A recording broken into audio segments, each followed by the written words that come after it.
Good morning, students. This is your second video for decentralization of power between capital and states, and the argument which were going on in the Constituent Assembly for decentralization of power. So, the powers of a state, one of the topics most vigorously debated in the Constituent Assembly. क्या होना चाहिए? Powers capital को strong होना चाहिए या states जो provinces हैं उनको स्ट्रांग बनाया जाना चाहिए? What should be for capital and the states? So respective rights of the central government and the states. So among those arguing for a strong center was Jawaharlal Nehru. Jawaharlal Nehru जो कि एक prominent member थे constituent assembly के, उनका कहना था कि central को स्ट्रांग होना चाहिए. The central should be the strongest institution in the democracy or in the independent India. So as he put it in a letter to the president of the Constituent Assembly, कि now that partition is a settled fact.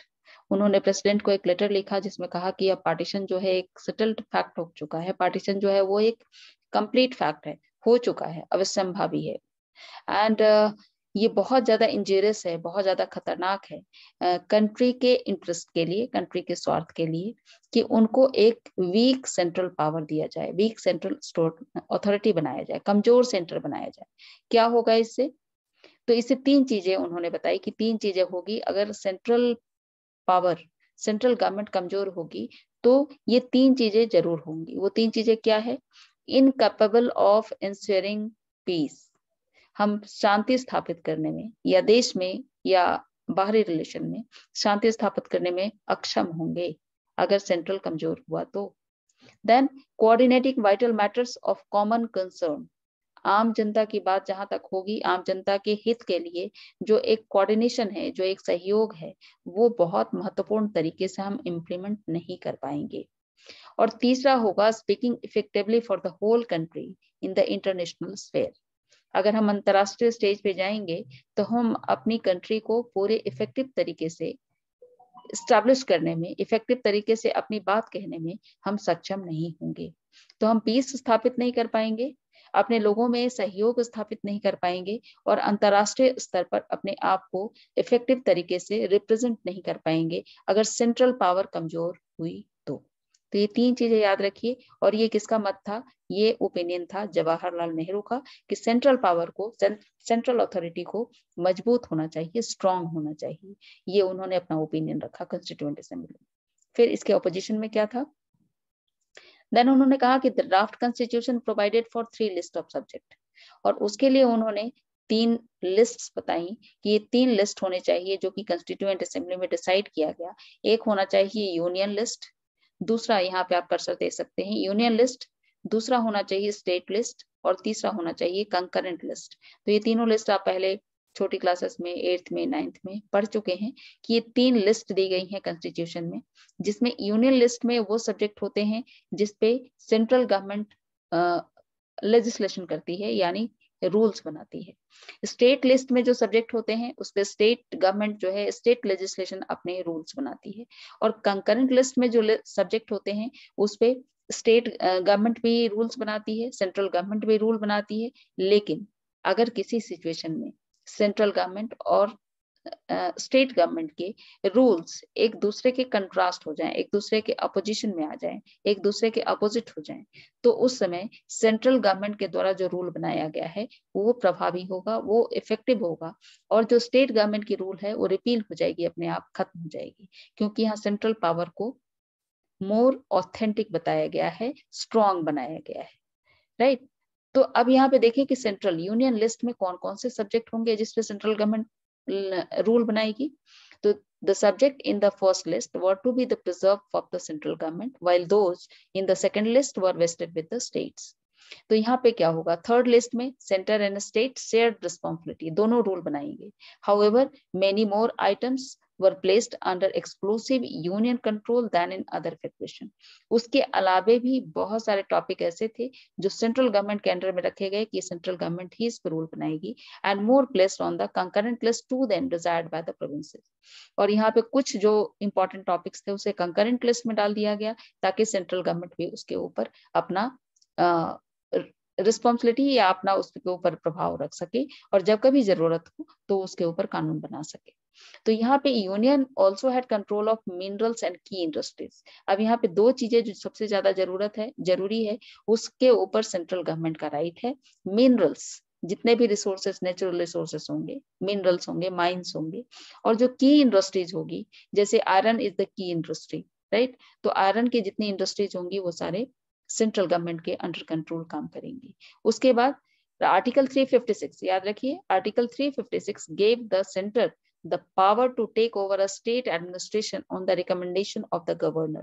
हम लोग कई बार class में चर्चा कर चुके हैं कि अगर आर्टिकल 356 सेंट्रल गवर्नमेंट को यह अधिकार देता है कि अगर गवर्नर, जो कि रिप्रेजेंटेटिव है प्रेसिडेंट का, अगर वो प्रेसिडेंट को ये खबर करे, ये इंटीमेट करे कि स्टेट में कोई भी कानून कॉन्स्टिट्यूशन के अगेंस्ट है या स्टेट का एडमिनिस्ट्रेशन अकॉर्डिंग टू कॉन्स्टिट्यूशन नहीं चल रहा है, तो प्रेसिडेंट वहां पे प्रेसिडेंट रूल लगाने के लिए बाध्य हो जाता है। प्रेसिडेंट रूल वहां पे लगाया जा सकता है और तब पावर जो है वो शिफ्ट होकर के सेंट्रल गवर्नमेंट के पास चली जाती है। जिस भी स्टेट में अगर राष्ट्रपति शासन लग गया, राष्ट्रपति रूल लग गया, तो वो पावर जो है वो शिफ्ट होकर के स्टेट गवर्नमेंट के पास नहीं रहेगी, सेंट्रल गवर्नमेंट के पास चली जाएगी। तो ये 356 आर्टिकल कहता है कॉन्स्टिट्यूशन का। यहाँ पे दूसरा कि the constitution also mandated for a complex system of physical federalism. अब ये फिजिकल फेडरलिज्म है कि टैक्स किन किन सब्जेक्ट पे, किन किन चीजों पे लगाया जाना चाहिए सेंट्रल गवर्नमेंट के द्वारा और किन किन चीजों पे लगाया जाना चाहिए स्टेट गवर्नमेंट के द्वारा। तो ध्यान से देखिए, in the case of some taxes as like custom duties and company taxes, ये दो टैक्सेस जो हैं, कस्टम ड्यूटी के ऊपर टैक्स कौन लगाएगा? सेंट्रल गवर्नमेंट लगाएगी, भले वो स्टेट के अंडर कंट्रोल हो या सेंट्रल गवर्नमेंट के अंडर कंट्रोल हो। फिर कंपनी टैक्सेस कौन लगाएगा? सेंट्रल गवर्नमेंट लगाएगी। The centre retained all the proceeds in other cases such as income tax and excise duty. Income tax और एक्साइज ड्यूटी जो है वो शेयर किया जाएगा किसके साथ? स्टेट के साथ। इनकम टैक्स मतलब इनकम टैक्स जो है, जैसे इनकम टैक्स लगाती है सेंट्रल गवर्नमेंट, लेकिन यहाँ पे प्रोफेशनल टैक्स लगाती है स्टेट गवर्नमेंट। तो इस तरह के कुछ इनकम के ऊपर जो टैक्स लगेगा वो दोनों शेयर करेंगे, राइट। और जो एक्साइज ड्यूटी है वो भी दोनों शेयर करेंगे। In other cases such as income tax and excise duty it share them with the states. In still other cases, दूसरे जो केस हैं जैसे कि स्टेट ड्यूटीज, मतलब स्टेट के जुरिडिक्शन में जो भी ड्यूटीज लगाई जाएंगी ट्रांसपोर्टेशन के लिए या किसी के प्रोडक्शन के लिए, तो वो सारे स्टेट की रिस्पॉन्सिबिलिटी होगी और स्टेट को इसका फंड आएगा। It assign them wholly to the state, और ये केवल स्टेट के अंडर कंट्रोल रहेगा। लेकिन ये दो चीजें, कस्टम ड्यूटीज, कंपनी टैक्सेस, ये तो सेंट्रल गवर्नमेंट का पूरा अधिकार है। फिर इनकम टैक्स दोनों डिसाइड कर सकते हैं, सेंट्रल गवर्नमेंट भी और स्टेट गवर्नमेंट भी। एक्साइज ड्यूटी दोनों डिसाइड कर सकते हैं। और यहाँ पे स्टेट ड्यूटीज जो है वो केवल स्टेट के अंडर कंट्रोल होगी। फिर the state meanwhile could Levi and collect certain taxes. यहाँ पे स्टेट जो है अपने जुरिडिक्शन में कुछ टैक्सेस लिवाई कर सकती है, इम्पोज कर सकती है और कलेक्ट कर सकती है अपने आप से। वो कौन सी है? These included land and property taxes. जो स्टेट के जुरिडिक्शन में जो लैंडेड एरिया है और जो मकान है या जो ऐसे एसेट्स हैं, उनके ऊपर स्टेट गवर्नमेंट टैक्स लगा सकती है। सेल्स टैक्स, जो उसके जुरिडिक्शन में चीजें बेची जाती है उसके ऊपर टैक्स लगा सकती है।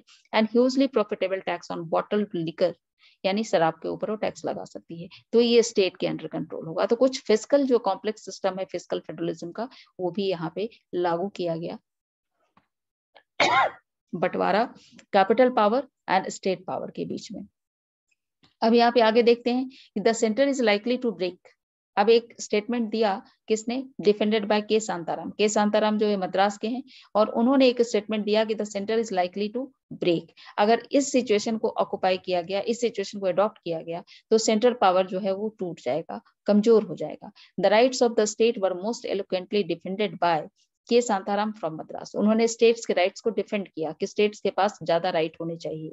क्यों होने चाहिए? अब देखें, री allocation of powers was necessary. री एलोकेशन मतलब दोबारा जो अधिकार दिए जाते हैं उसे फिर से लगाया जाना चाहिए, जरूरी है। क्यों? क्योंकि strengthen not only the states but also the centre. अगर हम ये पावर को इस तरह से डिस्ट्रीब्यूट करेंगे तो ये सेंट्रल गवर्नमेंट को ही केवल मजबूत नहीं करेगा बल्कि स्टेट्स को भी मजबूत करेगा। कौन से power? There is almost an obsession that by adding all kinds of power to the centre we can make it strong. अब यहाँ पे एक ऑब्सेशन है, एक पहले से मान्यता है, लोगों की सोची समझी, कि अगर हम सारे पावर्स जो है अगर सेंटर को दे देते हैं तो हम इसे मजबूत बना सकते हैं। So this was a misconception, ये शांताराम ने कहा कि ये एक मिसकंसेप्शन है। क्यों है मिसकंसेप्शन, वो देखें कि if the centre was overburden, उन्होंने कहा कि अगर सेंटर को बहुत सारे पावर्स दे दिए जाएंगे तो जब किसी के पास ज्यादा काम हो जाता है तो क्या होता है, लेट लतीफी होती है, काम को हम सिस्टमेटिक तरीके से नहीं कर पाते। तो उनका ये आर्गुमेंट था कि अगर हमने सेंट्रल पावर को सारी रिस्पॉन्सिबिलिटी दे दी रूल्स बनाने की तो क्या हो जाएगा, ओवरबर्डन हो जाएगी सेंट्रल गवर्नमेंट, और with responsibilities it could not function effectively. और अगर इतने सारे ओवरबर्डन होगी तो वो अपने काम को सही तरीके से, इफेक्टिव तरीके से उसे पूर्ण नहीं कर पाएगी। By relieving it of some of its function and transferring them to the state, the center could in fact be made stronger. और अगर हम कुछ इसमें से पावर सेंट्रल स्टेट गवर्नमेंट को दे देते हैं तो उसका जो रिस्पॉन्सिबिलिटी है, जो बर्डन है, वो कम हो जाएगा और जो सेंट्रल गवर्नमेंट है वो अपना काम प्रभावी तरीके से कर सकती है। के शांताराम ने अपना स्टेटमेंट दिया कि सेंट्रल गवर्नमेंट को मजबूत बनाओ लेकिन इतनी रिस्पॉन्सिबिलिटी मत दे दो कि वो पूरी तरह से ओवरबर्डन हो जाए, ये कहा उन्होंने। उसके बाद हम चलते हैं कि एज फॉर द स्टेट के लिए शांताराम ने कहा कि he felt that the proposed allocation of powers would cripple them. cripple का मतलब क्या होता है कि अगर हम proposed allocation नहीं देंगे पावर का स्टेट को, अगर हम प्रॉपर उसको राइट्स नहीं देंगे, पावर नहीं देंगे तो क्या हो जाएगा, पंगु हो जाएगा, घिसट घिसट कर चलेगा, उसे पूरे सांस लेने की स्वतंत्रता नहीं होगी स्टेट को, या पूरी तरीके से वर्क नहीं कर पाएगा। The fiscal provision would impoverish the provinces since most taxes except land revenue had been made the preserve of the center. उन्होंने कहा कि अगर हमने सारे राइट्स दे दिए, सारे पावर दे दिए सेंट्रल गवर्नमेंट को, इवन फिस्कल प्रोविजन में जो बहुत सारे राइट्स हैं, बहुत सारे पावर्स हैं, वो हमने स्टेट गवर्नमेंट को दे दिया, यहाँ तक कि लैंड रेवेन्यू कलेक्ट करने का भी राइट हमने सेंट्रल गवर्नमेंट को दे दिया, तो स्टेट के पास कुछ भी नहीं रह जाएगा। Without finances how could the state undertake any project of development. उन्होंने कहा कि बिना पावर के कोई भी स्टेट अपना काम कैसे कर सकती है एडमिनिस्ट्रेशन का। और I do not want any constitution in which the unit has to come to the centre and say I can not educate. उन्होंने कहा कि कोई भी ऐसा प्रोविंस मैंने नहीं देखा जहां पे जो स्टेट्स हैं वो आकर के सेंट्रल गवर्नमेंट से कहें कि मैं अपने लोगों को, स्टेट के लोगों को एजुकेट नहीं कर सकता। क्यों? क्योंकि मैं अपने लोगों को सफाई की सुविधा नहीं दे सकता, मैं अपने लोगों को रोड्स और इंडस्ट्रीज की सुविधा नहीं दे सकता क्योंकि हमारे पास पैसे नहीं। तो अगर स्टेट ये कह दे कि हमारे पास पैसे नहीं है तो सोचिए स्टेट के जो लोग हैं उनका क्या होगा, उनको सुविधाएं कैसे मिलेगी, रोड्स की, रेलवेज की, देन सैनिटेशन की, एजुकेशन की, ये सुविधा कौन देगा। फिर let us rather wipe out the federal system and let us have unitary system. उन्होंने कहा कि फिर तो ये फेडरल का जो आपने चोचला लगाया है, ये फेडरल गवर्नमेंट का जो आपने तमगा लगाया है, उसे खत्म कर दीजिए और सेंट्रल को यूनिटरी सिस्टम में कन्वर्ट कर दीजिए कि सारा पावर वेस्टेड है कहाँ पे, कैपिटल। कैपिटल केवल सारा पावर लेकर के एंजॉय करेगी, स्टेट को कोई भी पावर नहीं मिलेगा, यानी यूनिटरी गवर्नमेंट बन जाएगी। तो कहा कि अगर ऐसा नहीं कर सकते, आप प्रॉपर डिस्ट्रीब्यूशन नहीं कर सकते, तो यूनिटरी गवर्नमेंट बनाइए आप। Santharam predicted a dark future if the proposed distribution of power was adopted without further scrutiny. उन्होंने कहा कि ये बहुत ही अंधकारमय भविष्य है अगर हम सही तरीके से पावर्स का डिस्ट्रीब्यूशन स्टेट और सेंट्रल के बीच में नहीं करते हैं तो। In a few years, he said, बहुत कम सालों में हम देखेंगे कि all the provinces would rise in revolt against the centre. और ऐसा यूनिटरी गवर्नमेंट अगर हमने बनाया तो कुछ ही दिनों में हम देखेंगे कि जितने भी स्टेट्स हैं वो सेंट्रल गवर्नमेंट के अगेंस्ट कुछ ही दिनों में रिवोल्ट करेंगे, विद्रोह करेंगे। Many others from the provinces echoed the same fears. और बहुत सारे जो स्टेट्स के वहाँ रिप्रेजेंटेटिव थे उन्होंने भी एक साथ उनके साथ सहमति मिलाई और उन्होंने कहा कि उन्हें डर है कि अगर ये सेंट्रल पावर को इतना उन्होंने मजबूत कर दिया और सारे पावर उनको दे दिए तो स्टेट्स जो है कभी ना कभी रिवोल्ट करेंगे। They fought hard for fewer items to be put on the concurrent and union list. उन्होंने कहा कि बहुत कम ऐसे मुद्दे हैं जो कि कंकरेंट लिस्ट में शामिल किया जाना चाहिए या यूनियन लिस्ट में शामिल किया जाना चाहिए, और ज्यादा से ज्यादा मुद्दे कानून बनाने के स्टेट को दिए जाने चाहिए। A member from Odisha warn that, एक मेंबर रिप्रेजेंटेटिव थे उड़ीसा के, उन्होंने वार्न किया कि the centre is likely to break. अगर उन्होंने कहा कि अगर यूनिटरी गवर्नमेंट बना दी और सारे पावर सेंटर को दे दिए तो सेंटर जो है वो लगभग टूटने वाला है। Since powers had been excessively centralised under the constitution, अगर पावर को सेंट्रली एक्सरसाइज किया गया कॉन्स्टिट्यूशन में तो उड़ीसा के थे, उन्होंने ये वार्न किया। What we want today is a strong government तो कई लोगों ने कहा कि हम लोग आज क्या चाहते हैं, एक स्ट्रॉन्ग गवर्नमेंट चाहते हैं, एक मजबूत सरकार चाहते हैं। तो किस तरह से? The argument for greater power to the provinces provoked a strong reaction in the assembly. जब ये कहा गया कि स्टेट्स को ज्यादा से ज्यादा पावर दिए जाने चाहिए, तो एक बहुत ही भयंकर प्रभावी रिएक्शन आया असेंबली में, कंस्टिट्यूएंट असेंबली में। कैसा रिएक्शन था ये कि the need for a strong center had been underlined on numerous occasions since the Constituent Assembly had begun its session। जब से Constituent Assembly का सेशन चला, तब से स्ट्रॉन्ग सेंटर के लिए बहुत सारे रिएक्शंस बहुत से लोगों का आया कि सेंटर को स्ट्रॉन्ग होना चाहिए। और हम पहले ही डिस्कस कर चुके हैं कि अगर सेंटर स्ट्रॉन्ग होगा तो पीस एंड प्रॉस्पेरिटी रहेगी, लोगों के बीच में कोऑपरेशन रहेगा, और इंटरनेशनल स्फेयर पे, इंटरनेशनल स्टेज पे हम अपने देश की बात को प्रभावी ढंग से रख पाएंगे। उसके बाद Ambedkar had declared that he wanted a strong and united center। और बाबा साहब जो कि एक बहुत ही स्ट्रॉन्ग प्रोमिनेंट लीडर थे वहां के कंस्टिट्यूएंट असेंबली के, तो उन्होंने डिक्लेयर किया कि हम एक स्ट्रॉन्ग सेंटर चाहते हैं। तो उन्होंने कहा कि much stronger than the centre we had created under the government of India act of 1935। उन्होंने कहा कि प्रोविंसेस को ज्यादा राइट्स दे करके और एक बहुत ही स्ट्रॉन्ग सेंटर दे करके 1935 के गवर्नमेंट ऑफ इंडिया एक्ट में हमने देख लिया। क्या देखा? Reminding the members of the rights and violence that was ripening the nation apart.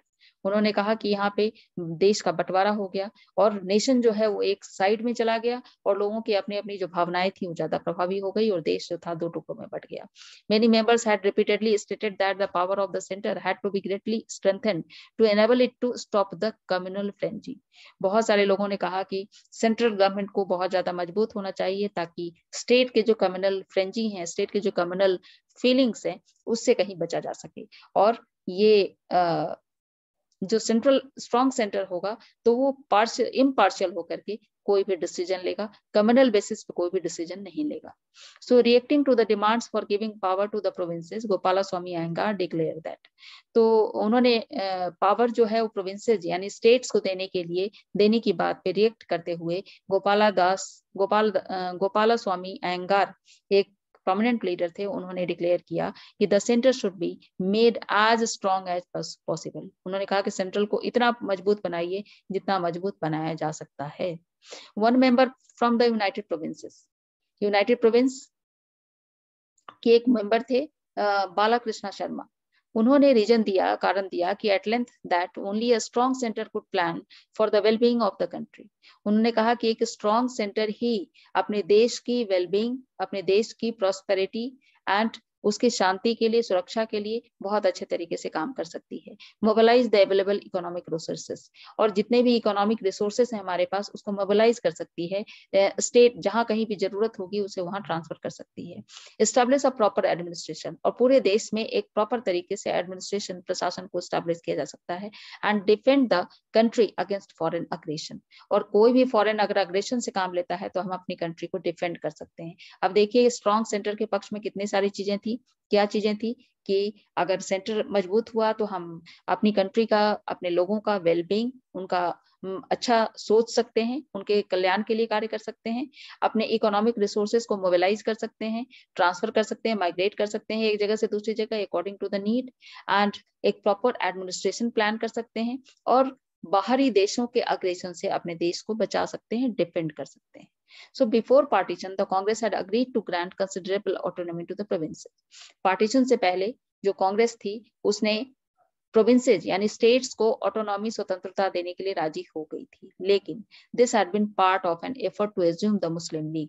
लेकिन ये मुस्लिम लीग जो थी उसके बहुत सारे क्लेम के कारण ही ऐसा हुआ था। जब उस बहुत ज्यादा डिमांड कर रही थी मुस्लिम लीग, तब उसको प्रोविंसेस को ये पावर दिए गए थे।